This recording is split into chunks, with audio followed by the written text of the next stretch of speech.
Well, thank you very much. That was a terrific conversation. We're going to switch gears slightly now and talk more directly about the security issues that are on our agenda with a war in Europe. As we meet here in Brussels, NATO is about to have its very, very critical summit in Madrid, where a new revised strategic concept will be adopted. There'll be important decisions taken, hopefully, about NATO enlargement for Sweden and Finland.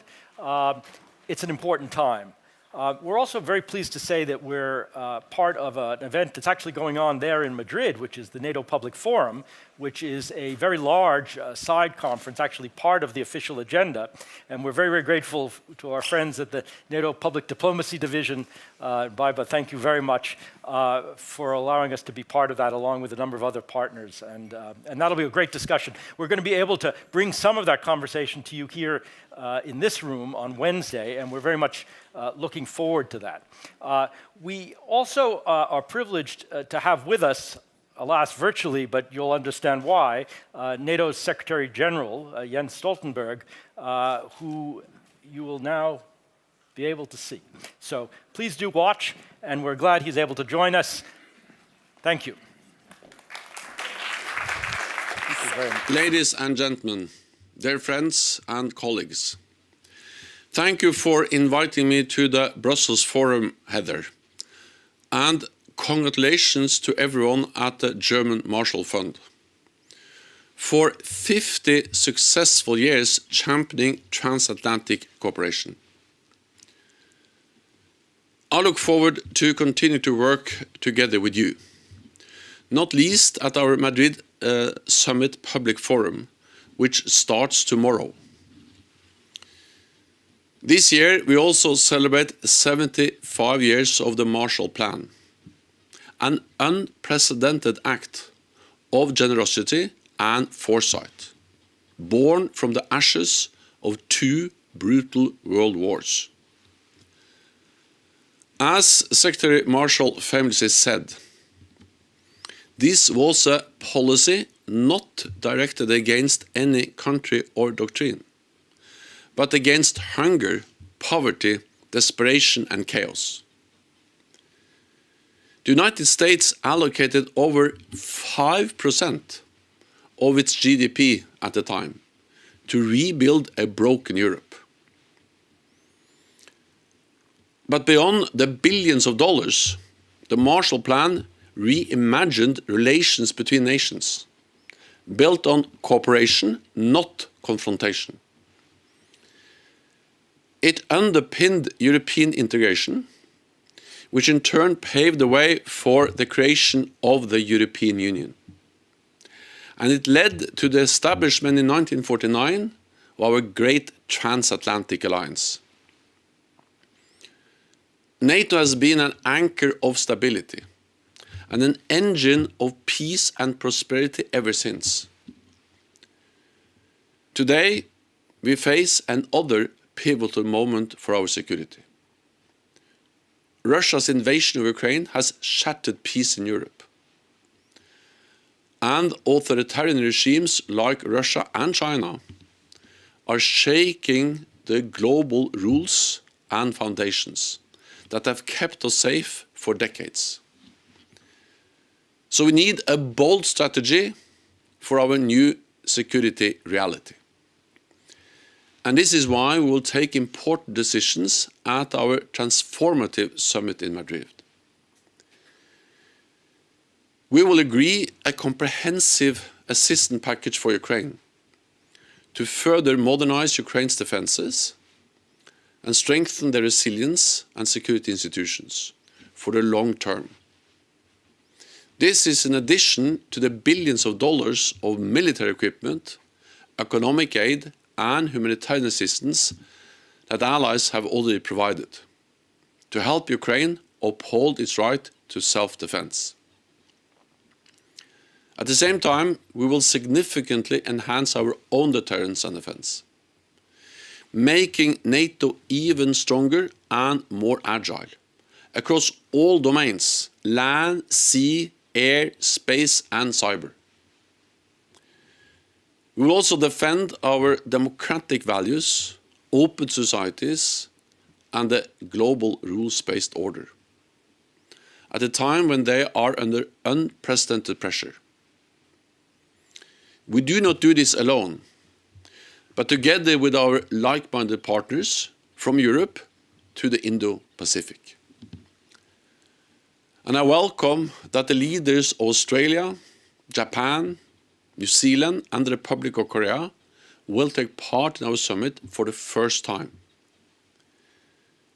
Finally, we will agree NATO's new strategic concept, our blueprint for keeping our 1 billion people safe in a more dangerous and competitive world.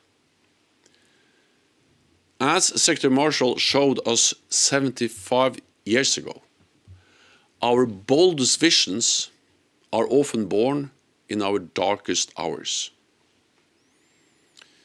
With unity and strength, NATO will continue to rise to any challenge, to preserve peace, prevent conflict, and protect our people, and keep the spirit of the Marshall Plan alive.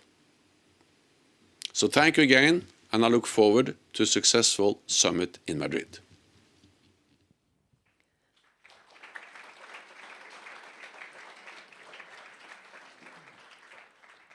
Please welcome the defense editor of The Economist, Mr. Shashank Joshi.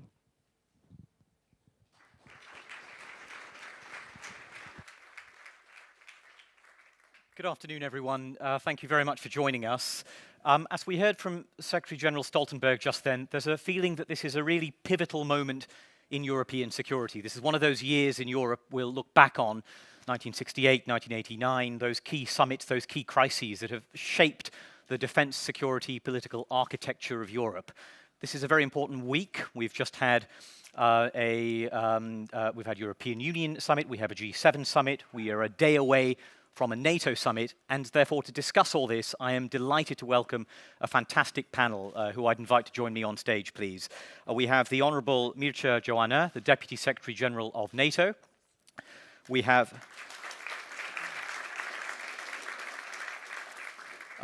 the Honourable Jim Costa, a member of the US House of Representatives. Anywhere you'd like, please. We have the Honourable Artis Pabriks, the Minister of Defence of Latvia.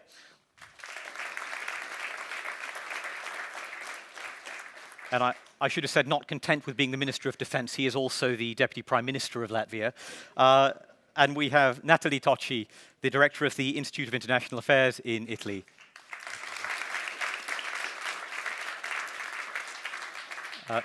Thank you all very much for joining in. Please do take a seat if you'd like. You're welcome to stand as well for your remarks, but you might be more comfortable seated for the moment.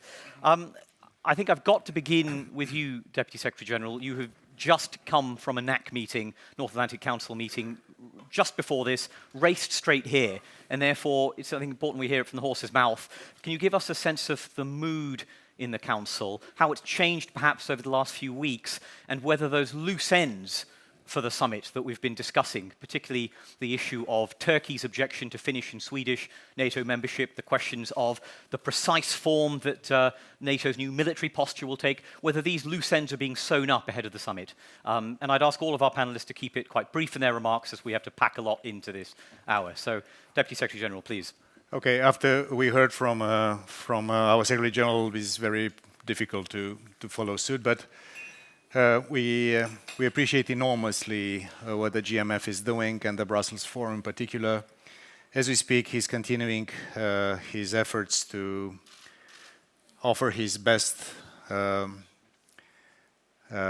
capabilities, diplomatic, political, and personal, to get positive news also on Finland and Sweden. We had a NAC that was short, which is good news. It was quite short, which is unusual.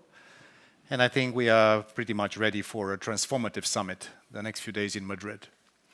We used to say historic summits, because that's a term that is very appropriate for the times we live in.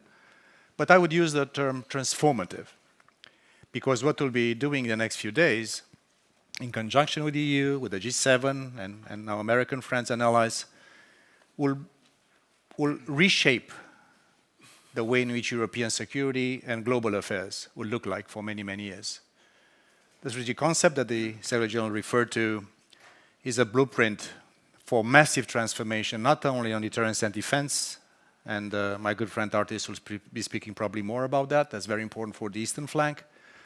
Not only to deal with such an aggressive and malign Russia, how to deal with China's rise, that's very important, but also something very close to my heart as chair of the Innovation Council of NATO on new technologies, on resilience, on hybrid, on cyber, on space, because the definition of security, my friends, has tremendously changed. So how to keep the balance between our core fundamental mission, which is deterrence and defense, and to keep our 1 billion citizens safe. We appreciate what the American leadership is saying, and President Biden will be with us. No square inch of our territory will be left unattended and unprotected. But I would urge you to think also to the much broader definition of security, and this is the transformative summit that we'll have. And a last word about the multiple quotes that the SecGen used from the ones who have been building the transatlantic link after the Second World War. There's nothing more important to keep the transatlantic unit strong. That's a way in which America, Canada, all of us in Europe, and our partners and like-minded nations around the world, we need each other more than ever. We are confronted with formidable challenges, and Russia is just a portion, an aggressive, ugly portion of the challenges we will face. We need each other more than ever, and I think we need NATO more than ever, and we need our values and our strength to work together as never before. I'm proud and privileged to be in my position together with the SecGen, with Jens Stoltenberg in these decisive times, with Baiba and all the other team. We will have a not only very successful and transformative, but we hope to have a pleasant summit in Madrid with great good news for all of us and for the ones who are loving freedom and democracy. And that's what we are. Thank you very much, Deputy Secretary General. You talked about all the other challenges, and so that I think is a sensible place for me to throw it to you, Congressman Costa, Jim. I wanted to ask you two things, if you could address. One of them is, what's the mood in Congress at this stage on transatlantic relations? There's a success story that we've sort of hung together quite well. When I look at the figures on the provision of arms and aid, and I see the imbalance in US and European totals, I can't help but feel if it was just up to Europeans, Ukraine would be in pretty dire shape right now. So how does that impact you? And to what extent does China, which is an overwhelming issue for you and your colleagues, mean that this is ultimately going to be an afterthought for you and your colleagues? Well, I hope not. And let me first thank the German Marshall Fund. It's fitting and appropriate, the 75th anniversary and the 50th anniversary of the German Marshall Fund, given at a time in history where I think we all need to be focused on the absolute fragile nature of our democracies. Certainly we've learned that, I think, in the last 4 months.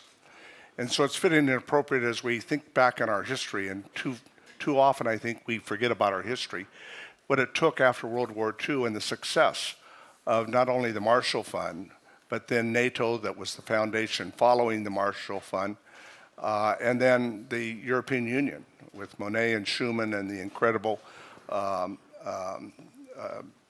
accomplishment of all of this.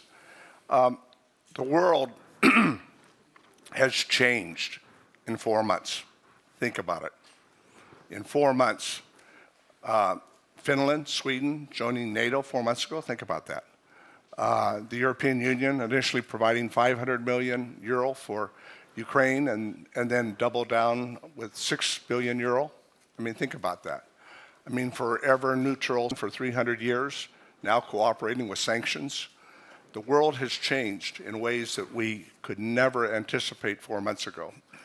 And sadly, at the cost of the Ukrainians who are paying the price, right now fighting a war that is on our doorstep and could come to us if we don't take advantage of this crisis. The old saying, never let a crisis go to waste. Well, we are being tested. We are being tested in ways that I think in our generation we have too often taken for granted. The 72 years of peace in Europe, among the longest peacetime period in 1,000 years when you think about it.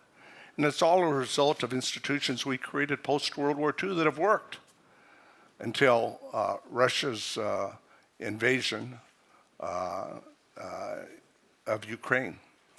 And so it reminds us that the price of freedom is not free. Historians, I believe 25 years from now, will look back and they'll make determinations. Did we make more good decisions than poor decisions? Did we make more good decisions than poor decisions? We're going to make both. But we hope, based upon the shared values that we have, the values of human rights, the values of what Western democracies stand for, the principles that allow for a rules-based economy, for a prosperity that was unwitnessed any time before post-World War II. But yet, we're learning the cost of these institutions we've created if we're not willing to come to the plate. So this session is all about restructuring Europe's security. And I think it's an appropriate title given the events that we're dealing with today, given NATO's restructuring and all the challenges that go into that with the partnership with the United States. And it's a partnership. I'll end on this note.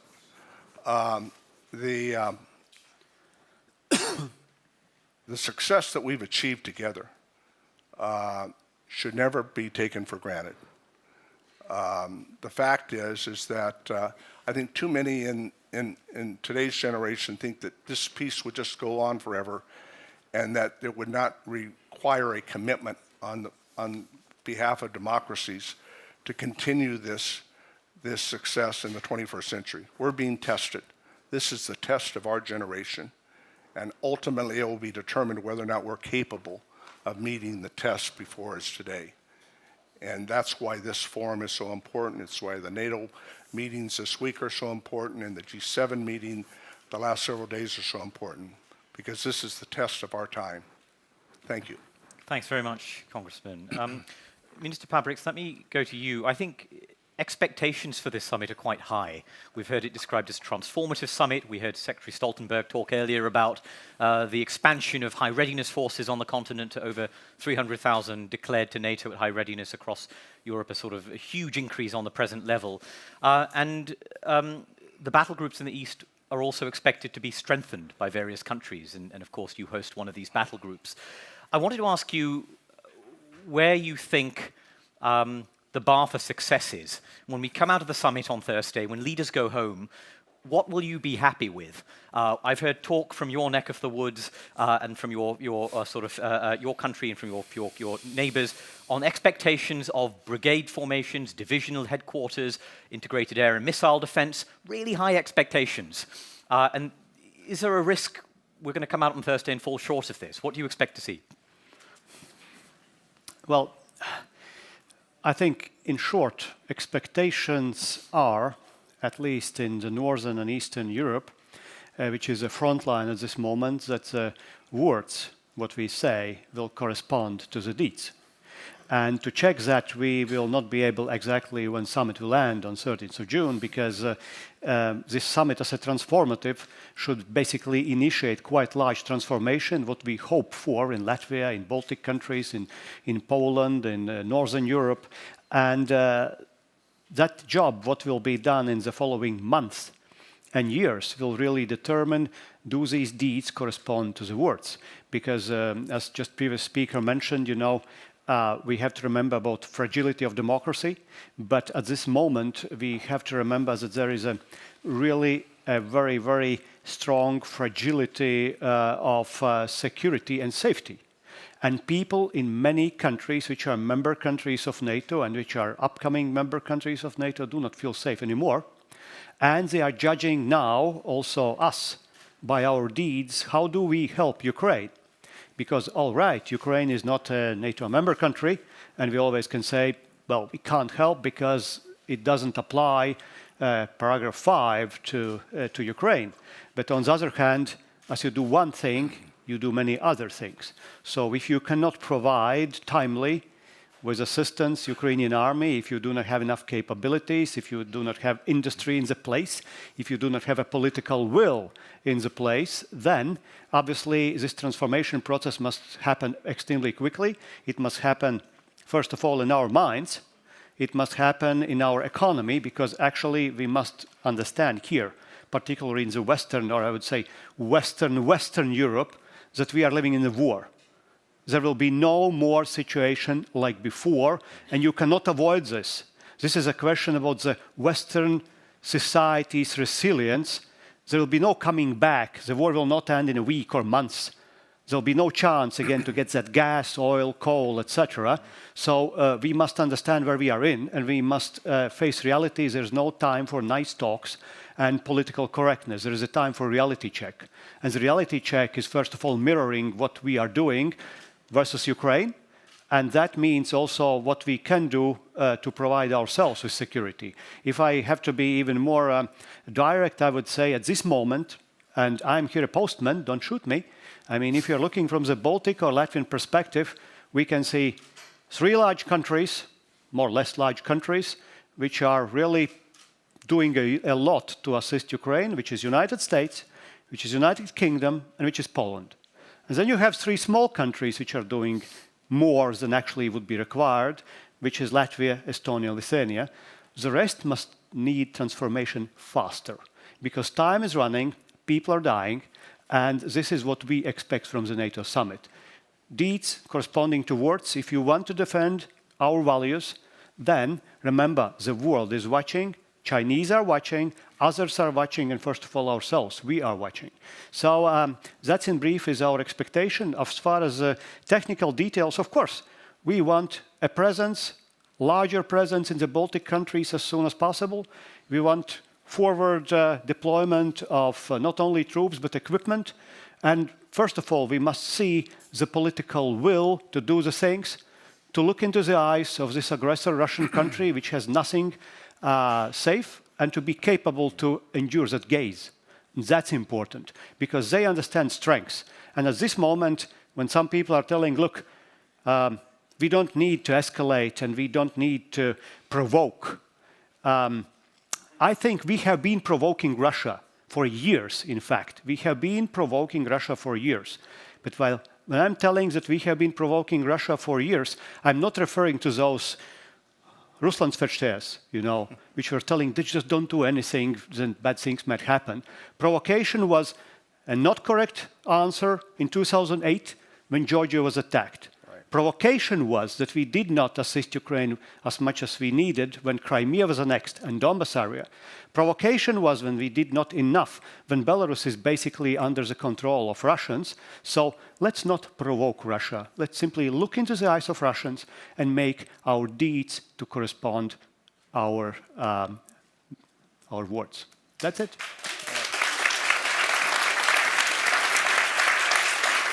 And I have to follow up very briefly, which is to say, will they? Do you expect that you will get what you want this week? How was that song, after the Second World War, during that? Will they ever learn? I don't know. Let's see. It depends on you, me, us.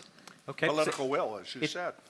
It sounds like a Yes. close-run thing, so we'll come back to this discussion in a moment, but I'd like to go to you, Natalie.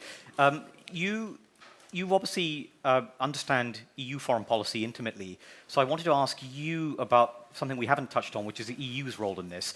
Again, there's a sort of success story here of very effective NATO-EU collaboration, habits of collaboration built up in the past 3 months. But this is also a relationship fraught with issues, and I'm just curious as to whether you see bumps in the road ahead in that relationship. And I also would love you to address the point raised by the minister just then on the divisions within Europe. How serious do you think they are between, they're certainly, perceived as deep and serious divisions. If you read the strategic concept or you read the communique coming out of Madrid, an alien came down and read these statements, you would never think there are any divisions, but there clearly are some. So how deep do they run? So, I mean, let me start with the EU-NATO point. I mean, I think we've obviously been engaged for some time. But that engagement up until when, as I think you put it very rightly, we entered an age of war, which is basically the age that we're living in, was a rather platonic relationship. And the institutional equivalent of a platonic relationship is one based on the production of documents and speeches, basically. And it's fine, you know. I mean, you know, it was a different age. We are now in an age of war, and in an age of war, inevitably, both NATO and the European Union have to act. Now, NATO is acting. It's acting in the sense that it's not only going to be doing deterrence, it's essentially going to be preparing for defense. And this is basically what this conversation is all about. I think then this begs the question of where does this leave the European Union? So if NATO is primarily concerned with the defense of Europe, which is what it should be doing, in all its different ways, which I think Mircea was also referring to, where does this leave European defense? I think parts of that, parts of the answer to that question are already beginning to emerge. Well, we know that European defense can be doing, and should be doing useful things when it comes to both the funding and the industrial sides of defense. But it does indeed leave open the question operationally of what is it that Europeans should be doing? What is it that Europeans should be doing not only in places where NATO does not act, and here I'm mainly thinking about essentially the South, considering also and connecting it to the Russia piece of the story, that Russia doesn't look at these things as being detached from one another. I mean, we've been having an energy conversation earlier today. And as we think about, how do we diversify our energy sources, we have been talking about, Algeria and Azerbaijan and Qatar and the United States. We have not mentioned Libya. We could actually be solving most of our problem. My own country, Italy, could have solved most of its Russian energy problem with Libya. Not 1 BCM extra is going to be coming out of Libya. Why? Well, because someone else has been rather present in Libya, and that is Russia. So I think basically the way in which we as Europeans, and in a transatlantic context, should be looking at this is actually the way in which Russia itself looks at it, looking at these things as being connected. There are things that NATO cannot and perhaps should not do in certain parts of the world, and then Europeans should. Now, what is it that we need, and that I fear we still don't have, is not so much the capabilities to do it, it's the political will to do it. And this is where I think, which connects to the point, I think, which, going to your second question, is where in some countries, indeed, the penny really has dropped. In others, not quite, or at least it has done in the rhetoric, but not in the action yet. Fantastic. And one other thing, which is to ask, in terms of the EU's role in the Ukraine crisis, we've had a momentous decision in the last week or so, and yet pervasive doubt over what it really means and how serious it is and how symbolic it is. Could you just very briefly say how you assess that decision and the takeaway from the offer of candidacy status to Ukraine? Hugely important because this war is going to last a long time, and it's a marathon, it's not a sprint. And so although indeed it is the symbolism, symbolism matters, and it matters a lot in a war. And it matters also a lot in terms of giving Ukraine a destination to its journey. So clearly it's not something that's going to change the situation on the ground overnight, but you need to know where you're headed in order to make sure that you do what you have to do today. It's significant. Absolutely. Yeah. Hugely significant. Yeah. Thank you. We have a bonus bit of this panel for you that I don't believe is on your agenda, but I'm very pleased to introduce, which is a conversation between GMF's Michał Baranowski and the Chief of General Staff of Poland, Rajmund Andrzejczuk, and I believe we're going to run it just behind me in a moment. Hello, everyone. Welcome to Warsaw. My name is Michał Baranowski. I'm a senior fellow and a director of the GMF Warsaw office. We are fantastically happy that you could join us here with us for a conversation with my very special guest, General Andrzejczuk, the Chief of Defense of Polish Armed Forces. General, welcome to Brussels Forum. Welcome to GMF. It's really a great honor to have you with us. You are such a great friend of GMF as well and the Transatlantic community. We have a few minutes to discuss your perspective from the eastern flank, looking toward Ukraine, but also what the war means for European security. So the first question I wanted to ask you is, looking at the performance of the Russian forces, what would it take on the Polish, Baltic, and along the eastern flank soil when it comes to NATO force posture? What would it take to deter Russia effectively? Well, thank you very much indeed for the invitation. Big pleasure and honor for me to be here.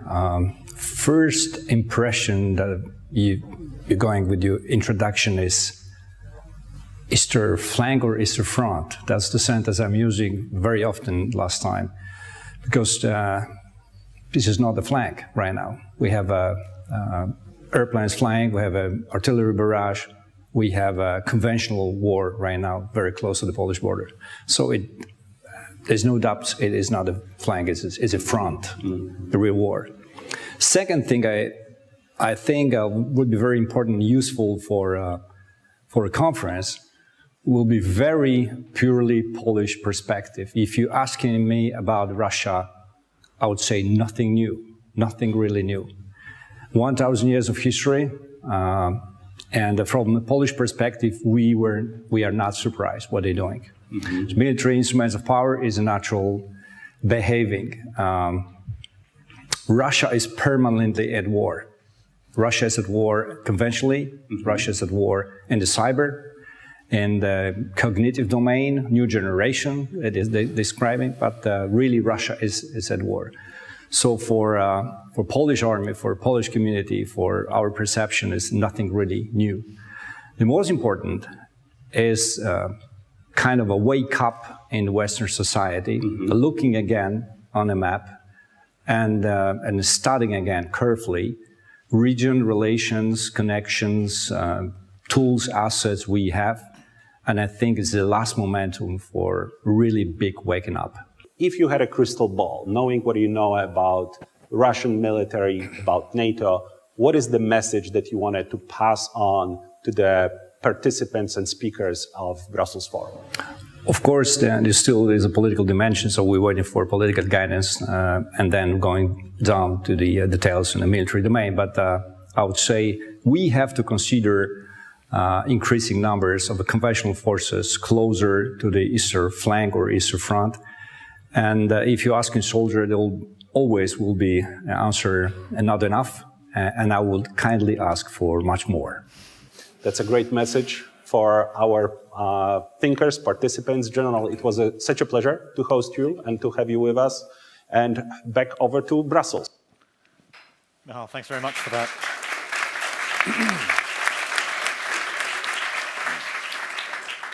I'm going to throw it open to the floor in a minute for questions and comments and to get a discussion going.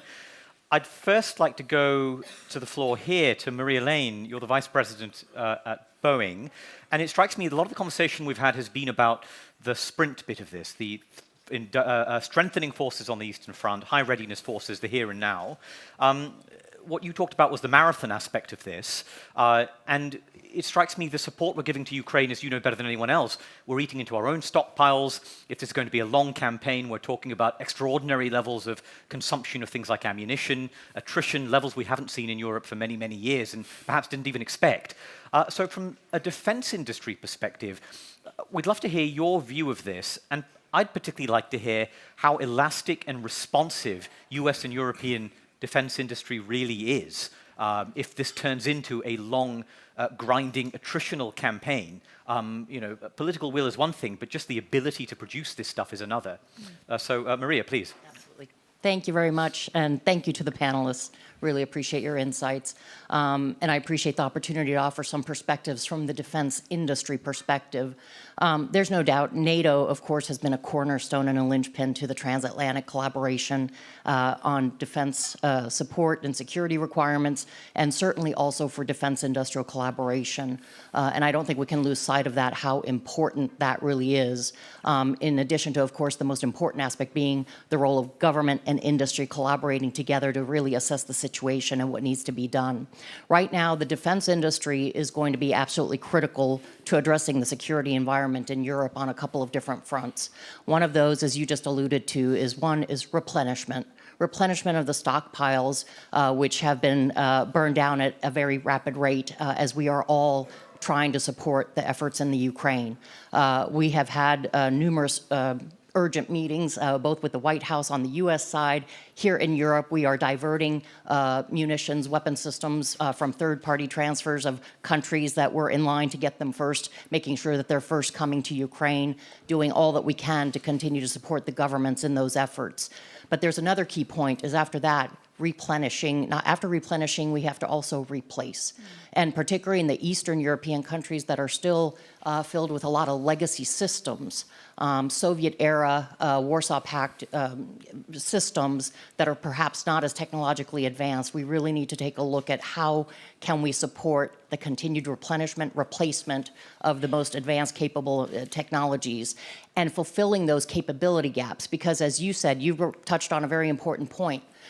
So for example, the Boeing company, we have made some incredible strides and progress and technological advancements with new digital tools, model-based design engineering, being able to just more efficiently produce. So we've been able to field systems such as the T7 platform in record time.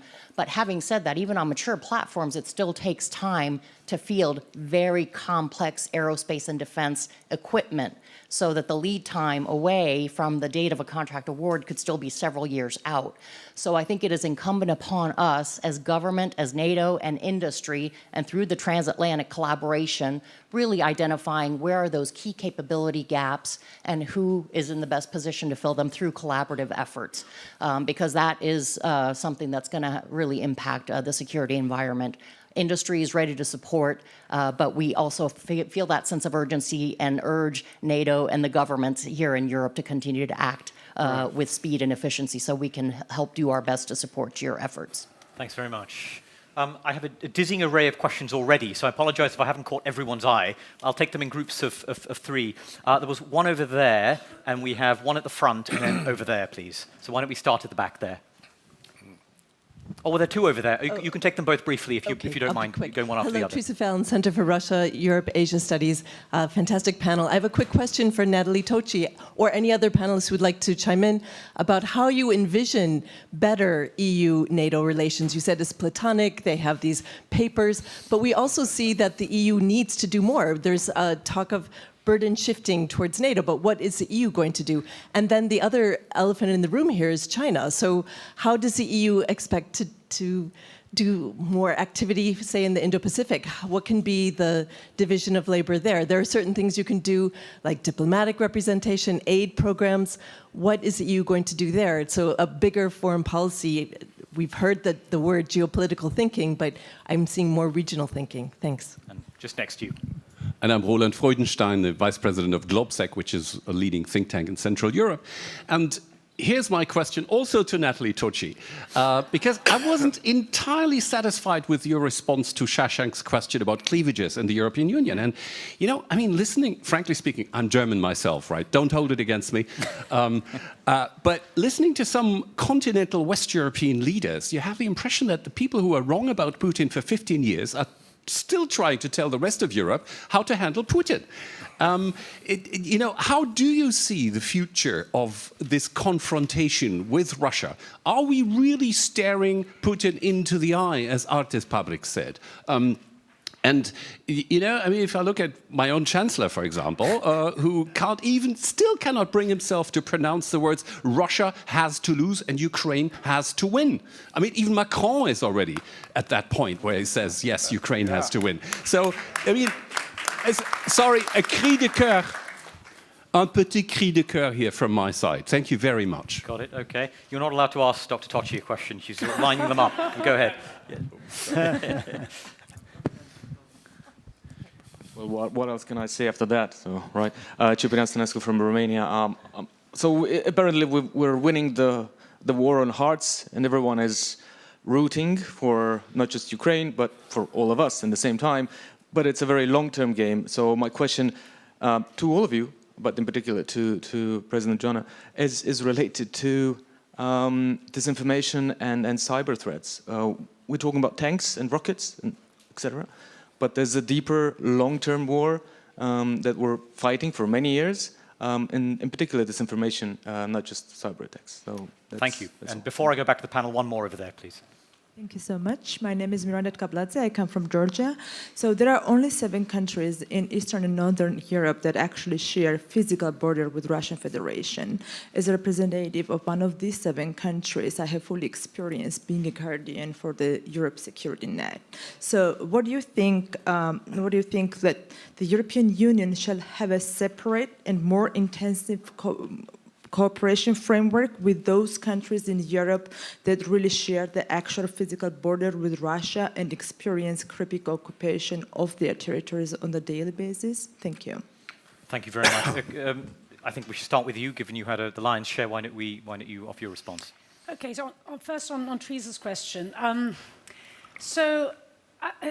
Let me be clear on this. I think that the EU-NATO relationship, security relationship, has been rather platonic because of the EU's responsibility in this. I mean, to the extent that the EU has been in the production of paper business for a number of years, inevitably, the cooperation with NATO was mainly about kind of plans. There has been a bit of action. I mean, you know, the sort of projects, I mean, the typical project, military mobility.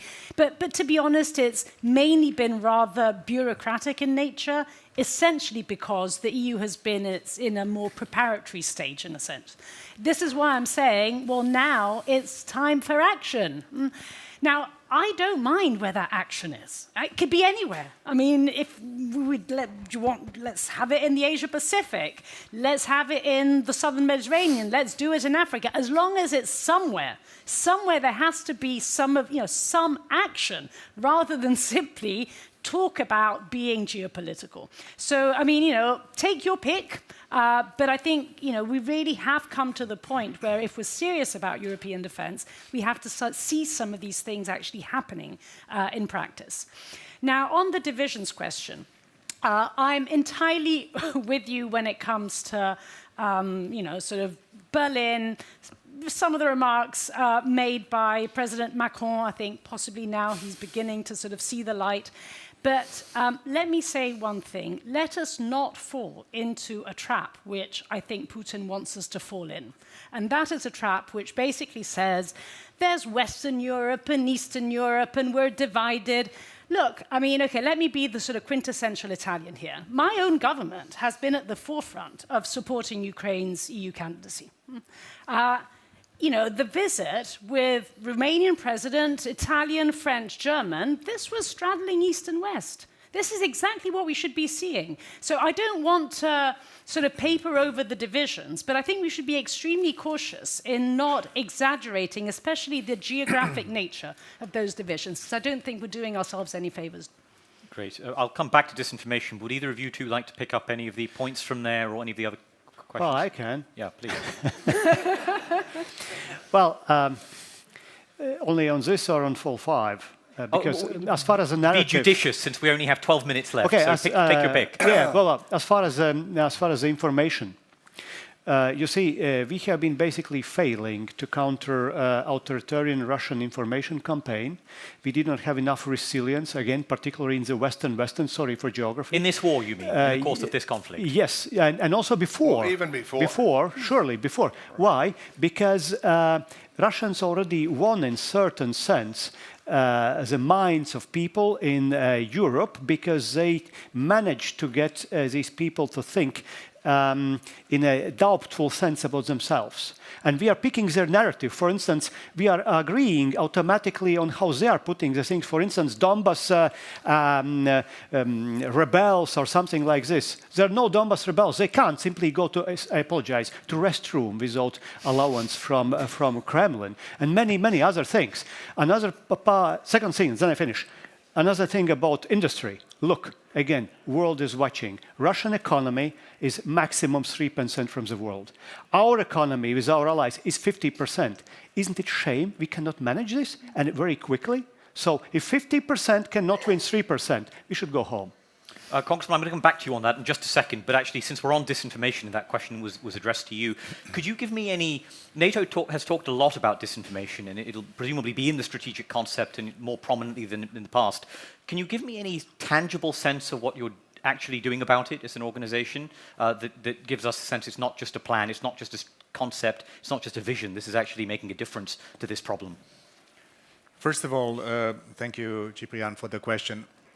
NATO is the business of looking in a 360 degrees to our security. We are in the business of defending all allies, irrespective of geography, from any direction that threat might come. That's the business of NATO. This is why also in the strategic concept we speak about pervasive instability. If Russia is and will be our #1 threat and adversary, we also have terrorism, the most important asymmetrical threat to us. So Madrid will be about Eastern flank, will be about Ukraine, but it will be also about the more holistic view of the world. That's the business of NATO. Secondly, Marie-Louise, what we have seen, and I'm coming back to the question, what we have seen in this regalvanization of our democracies in face of this brutal Russian aggression, we have not seen only governments, not only the heads of states and government, not only defense ministers or big shots from NATO or the EU. We've seen volunteers with the Ukrainian flag in all train stations, airports all around Europe and North America, fundraising to help through charities the Ukrainians in need. We've been seeing, not only us in NATO or individual nations in NATO, our partners, the Rammstein process, 40+ nations, we've seen businesses on their own, even without us telling them anything. You mentioned your company. There are other companies. When the cyber attack against the Ukrainian communication satellite happened before the invasion, before the war started, there was another company that stepped in, and now they have broadband able to do the things that you do, and so on and so forth. So my question also relating to this. In fact, we are now in the era of great power competition, which in translation means between democracy and authoritarian propositions of how to organize societies. So my question to ourselves and for us, how can we keep the regalvanization of our societies around a democratic project, which is, you know, under some question marks from our own societies on the way forward. On this information, we cannot do it alone. Baiba and her division, they're working with the EU and G7 every day. We are working with industry every day, with tech companies, with the ones who are helping us, what we call in pre-debunking the Russian malign, sophisticated and persistent attack of our things. We anticipate, and we see already in our public opinions, they try to switch this thing from who is to be blamed for the war in Ukraine to the fact that inflation, energy prices, and things are the fault of sanctions. So my dear friends, you can expect from NATO to do whatever we can do, and we'll do everything we can. From the EU, and by the way, we'll do more things with Ukraine, with EU, not only because of the, platonic or more passionate relationship, but because the resources of the West, the resources of the West are finite. We don't have the luxury to not use our resources in the best possible way, and we'll do work with the EU on resilience, on new technologies, on climate change and security, on space. We are in a way obliged to be much closer in many, many multiple ways. I can see the panel title for next year, How to Consummate the EU-NATO relationship. Congressman. But I think we need to, talk about the reality of the world we're living in. The fact is that this conventional war is going to take transformational ways that we've never thought about before.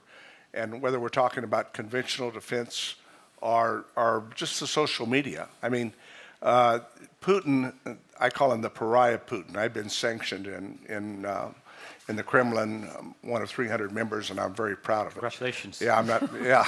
But the fact is... You get a badge or anything? Yes, but they've played a very limited hand very well, very effectively. I've got colleagues using some of their talking points in committee and debate.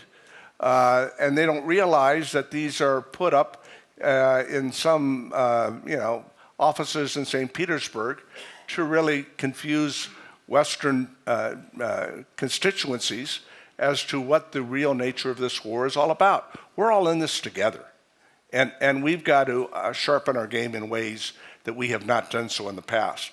And that's beginning with educating our constituents, because the political will ultimately will determine how well we're willing to invest, not only with regards to Russia, but China. I mean, let's be clear. China is an adversary, they're a competitor, and they're a vast market, and that makes it complicated. But President Biden tells a group of us over the last year, every time he talks to Xi tells him that democracies are on the decline and that the Middle Kingdom, China, will be the ascendancy of the world superpower in the middle of the 21st century. And of course, we know Russia is in some sort of a spiral. But the fact is that Biden pushes back. He says, don't count against Western democracies and people who have a freedom of will and a freedom of human rights and entrepreneurship, and don't bet against America. But I mean, this is the narrative that she has with Biden every time they begin a conversation. And really, we're all in this together. This is the test of our time. We have a very short amount of time left. I can probably squeeze in two more, I think. So there was one over there, and there was one over there, please.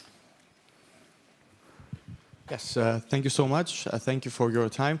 My name is George. I'm a political advisor at the Greek Parliament, and I will be predictable and ask the question you expect me to ask. Given that we are a few days before the NATO summit and Croatia's hesitance and Turkey's veto threatens looms large before the summit, what does the current state of play at NATO and the transatlantic relations signals to Russia, signals to China, and signals to third countries that the NATO, the US, and Europe try to pivot to if values and unity seems to be contingent to and subject to political bargaining? Got it. Watching. And over there? Hello, Cameron Lewis from Georgia Tech as a graduate student. So I'll try to keep my question very brief. I would like to hear the panelists' opinions on the transatlantic community and what to do with Russia in the far future, be it punishment for what they're doing in Ukraine other than reparations. Do they plan, is there like a plan to kind of ensure Russia socially? Reparations, got it. And super quick, someone wants to squeeze in really quickly over there, please. Thank you. Trying very quickly. Coming from Belarus, so not that quickly. Dictatorship for 28 years. Alexander Lukashenko, probably you know, but maybe you don't, because I've heard Belarus twice today. Thank you, Minister. And thank you to Hanna. Just to remind that 5,000 criminal cases, 40-50 people get arrested every day, 1,500 people criminal cases, and rockets sent from Belarus. Rockets are launched from Belarus. Nobody is talking here about that. We are talking about war crimes. We are talking about complicity in war, how we will restructure security in Europe if we don't deal with Belarus for 28 years, when we finally will open eyes into that country in order to deal with the whole region and region stability. Thank you. Thank you. We'll get to Belarus. We have a really short amount of time, so I could ask the panel to pick one of those and very briefly address it, perhaps in the order we started in. So, Deputy Secretary General. Listen, we are an organization that works by consensus, and we take the opinions and sometimes disagreements of allies very seriously.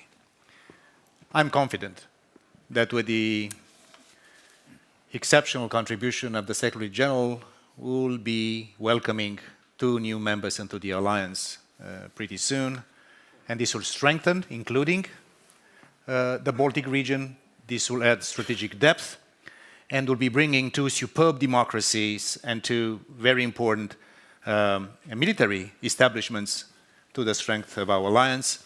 Having said that, we are not forgetting about the Black Sea.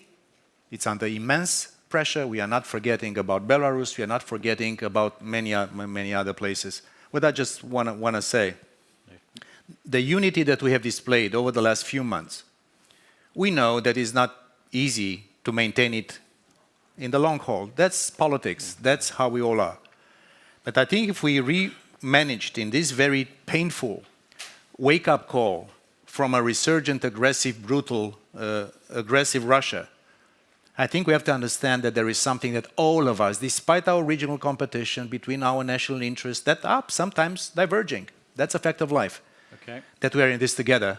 And this is the role of NATO to make sure that all allies from all geographies are staying the course. Thank you. Congressman, please don't get me into trouble. You can see it's red. Right, no. We deal with time limits all the time. As the one of the co-chairs of the Transatlantic Policy Network, along with Radek Sikorski, we are trying to further facilitate the meetings between members of the European Parliament as well as members of Congress, because that cooperation, that collaboration is more critical now than it's been before. It's suffered during the last 4 years. A lot of my European friends are wondering what is the nature of this partnership, from platonic to maybe a divorce. But I'm here to tell you that America values the importance of this relationship. The president's done a lot to share intelligence and to really go a lot further. And I think we're seeing that take place, and we've got to do more as members of Congress with the European Parliament and the Commission to further that effort. Okay. Minister? Well, first of all, as far as enlargement of NATO with Sweden and Finland, I believe they will become members, and if the membership will be for some period getting late, our regional countries, Latvia, we are ready to sign bilateral deals of security and assistance with these countries. As far as Russia and Belarus, first, we have to win this war. This must be put very clearly. Secondly, we must win this war against Russia and Belarus. Thirdly, we must have the current Tehran and Yalta. We must know already now how to mold politics, what we want to see from Russia. And if we are looking from the experience of the Second World War, look, Americans, they did such a great job with pacifying Germany that still Germany can't wake up, really. So I believe we have to pacify Russia and Belarus as well. Thank you. And Dr. Toci, last word to you. It's too good job. On decision-making, vetoes, threatened vetoes, unity, we can have the Turkey and NATO conversation. We could have even more obscene, the Hungary and the EU part of this story, right? The point is, though, that we talk about it openly. These divisions emerge in our public debate, and it's also through pressure of the communities such as ourselves, that pressure mounts, and ultimately the negotiations happen and the agreements take place. And so this is why I'm saying, yes, the divisions are there, but the fact that we're so open about them, the fact that we expose them is also a means to actually ensure that eventually they are bridged. Thank you for ending on such a apt and a very, very astute note. Thank you very much. All that's left is to thank our panel very much, and I wonder if you give them a round of applause, please. Thank you.